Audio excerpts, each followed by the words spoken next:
Bienvenue dans Champions 98 numéro 12 de cette 5e saison. Nous sommes au Portugal pour le Rallye du Portugal, 4e manche du championnat du monde des rallyes. Nous sommes ici dans la région de Fafé, un des hauts lieux du Rallye du Portugal, parmi ces énormes blocs monolithes dont on se demande bien qui est parvenu à les déposer ici au sommet des montagnes environnantes.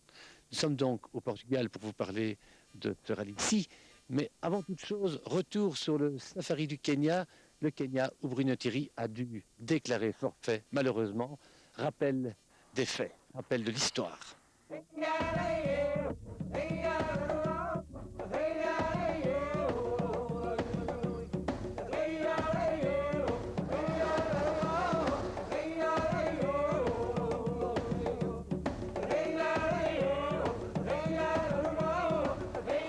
Bibendum vous invite à vivre le mondial des rallyes.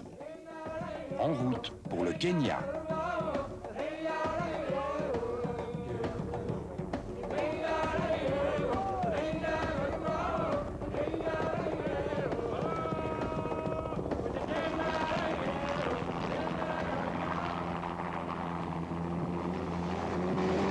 D'habitude, le Kenya est jaune et brunâtre. Cette année, le Kenya est vert. Il a plu pendant 3 mois. C'est bien, car les rivières sont gorgées d'eau. C'est mal, car les routes sont défoncées.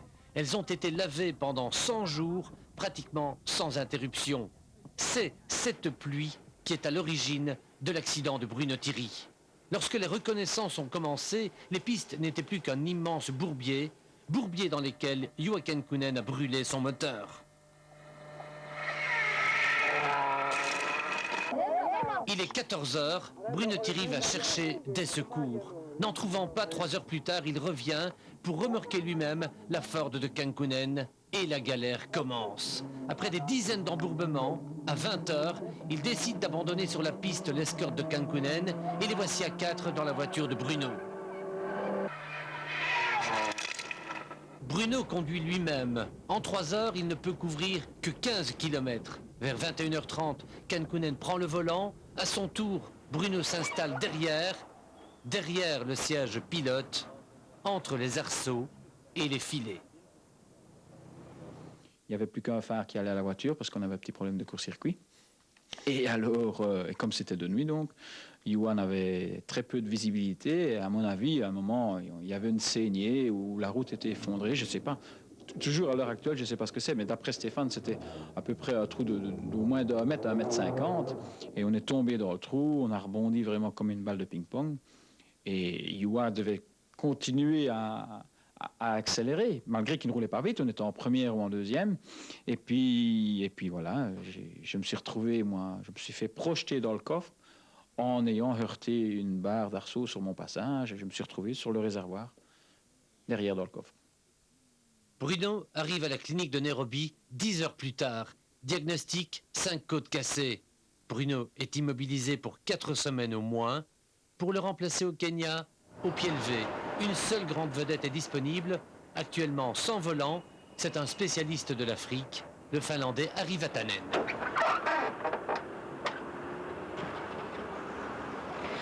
Je suis évidemment sincèrement très désolé pour Bruno, mais qu'est-ce que tu veux que je dise? Il n'a pas grand-chose à dire. Évidemment, moi j'étais personnellement très content. Et heureusement, Bruno, il n'est pas trop grièvement blessé du tout, alors il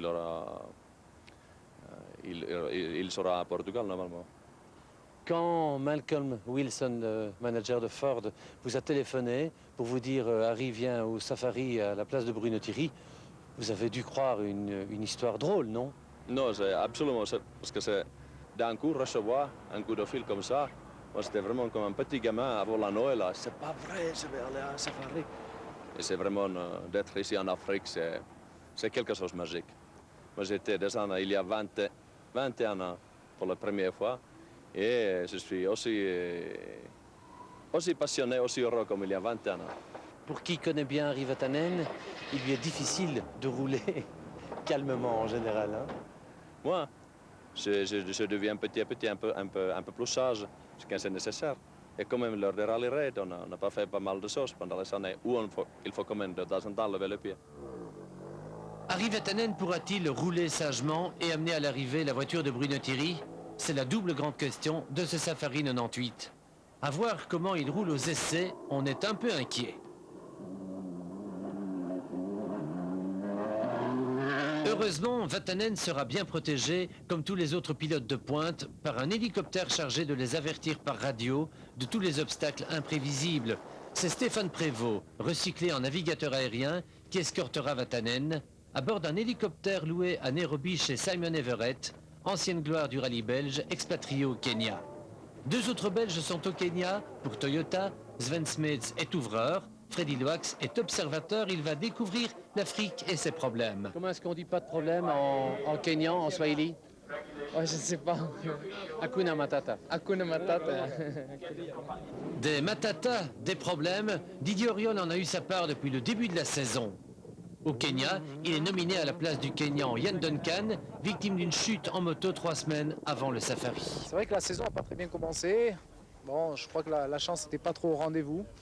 Mais je crois que la saison est encore très longue, il reste beaucoup d'épreuves. Bon, entre autres, maintenant, c'est le Kenya. Le Kenya, c'est un rallye très particulier, où je crois qu'il faut surtout essayer de ménager la mécanique et avoir beaucoup de chance.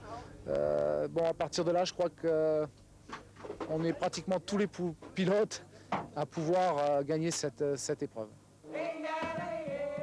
Au classement mondial, avant le Kenya, Auriol n'a qu'un point, 15 de moins que son équipier Carlos Sainz, qui va tout faire pour creuser l'écart sur ses deux poursuivants, Kankkunen et Mäkinen. Mais Sainz le sait mieux que quiconque, au Kenya, tout peut se produire. I think we have been testing quite a lot. Toyota was here in December, trying to find out what could be the problems, and seems to be everything okay. 1, 2. The knee you start before. We got you. À la veille du départ, Sainz, Moya et Auriol Giraudet s'affrontent en un concours de changement de roue. Combien de temps pour changer une roue et qui sera le plus rapide?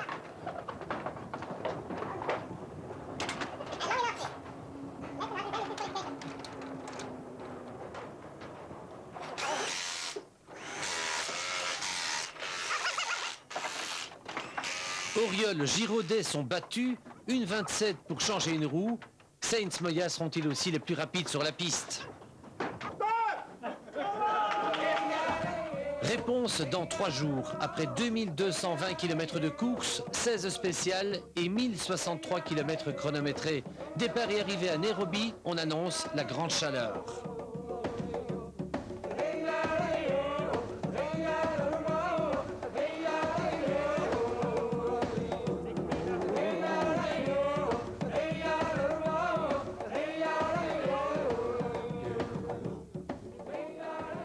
Leader du championnat du monde, l'Espagnol Carlos Sainz ouvre la route.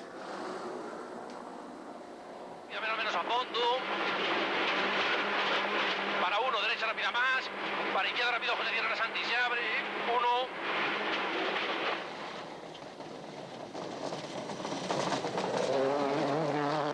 1. McRae et Subaru veulent profiter du Kenya pour refaire leur retard au classement mondial. 4e de part et d'autre, c'est plutôt faiblard. McRae attaque.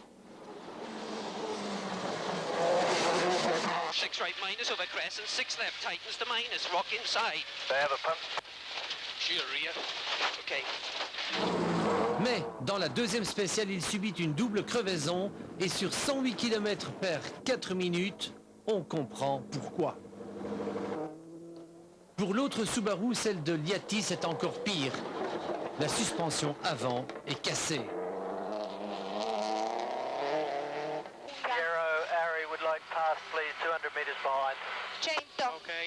L'Italien est même contraint de s'arrêter en spécial pour ne pas gêner Vatanen, plus rapide que lui.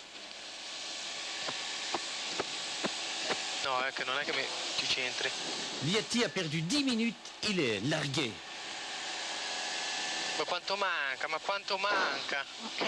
Vatanen crée la bonne surprise de ce début de course.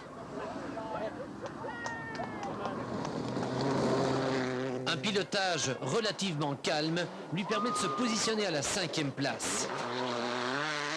Dans l'hélico, Stéphane Prévost le guide bien. Vatanen précède son équipier et compatriote Juha Kankkunen, 6e. Vatanen précède aussi Didier Auriol, 7e. Le Français a souffert d'une coupure de moteur, mais il a aussi commis une erreur de débutant dans la Special Show de Gong. Ça a beaucoup évolué, maintenant le rythme est très rapide. Ce n'est plus le rythme que j'ai connu en 94, c'est pratiquement un rythme des rallyes comme on pourrait trouver en Grèce. Et c'est pas facile, c'est très physique.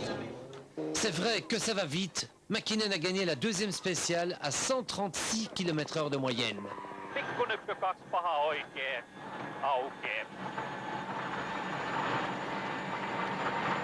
Mäkinen est en tête. Deuxième à 36 secondes, Richard Burns offre momentanément le doublé à Mitsubishi. Malgré ces deux crevaisons qui lui ont coûté 4 minutes, McRae est 3e. Il a réalisé 4 scratchs consécutifs. Il a réalisé notamment la moyenne stupéfiante de 141 km/h pendant 55 minutes. Carlos Sainz est 4e, il se plaint de sa tenue de route. Suivent les deux Ford, celle de Vatanen 5e et celle de Kankkunen 6e. Elles ne connaissent aucun problème technique. On a un petit pincement au cœur en pensant que Brunetieri aurait dû être ici. Mais le double exploit du jour est à l'actif de Seat qui découvre l'Afrique et qui ne dispose que de 2 roues motrices. Le Finlandais Harry Rovanperä est 10e, l'Espagnol Oriol Gomez 11e. Le soleil se couche, plus jaune que jamais.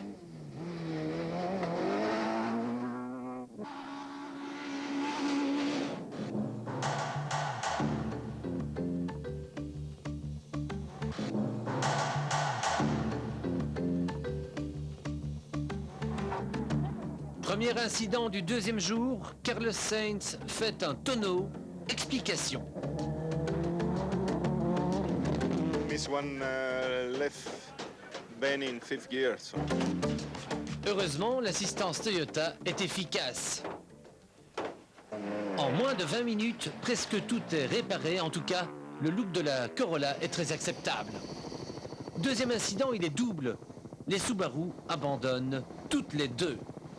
McRae était en pleine charge, en plein retour. Il était revenu en 2e position lorsque son moteur surchauffe.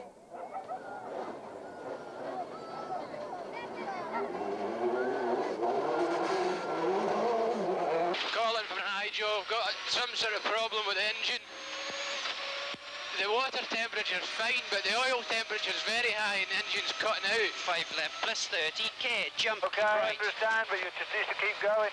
And 6 left. On lui dit de continuer, mais à l'assistance, on doit constater que les carottes sont cuites et recuites à l'huile de vidange.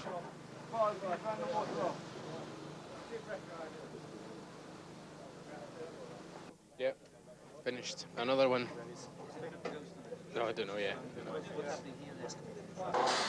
Liatti ne sait pas non plus pourquoi son moteur coupe. 650. Chez Subaru, c'est la desolazione.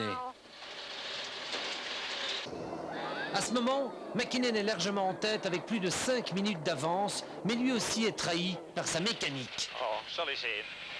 Sammu moottori. Courroie de distribution cassée, moteur cassé. Särkymoottori. No, what you can do, it's nothing to do, it's clear. Mäkinen out, c'est son jeune équipier Burns qui se retrouve en tête, malgré un embrayage qui patine.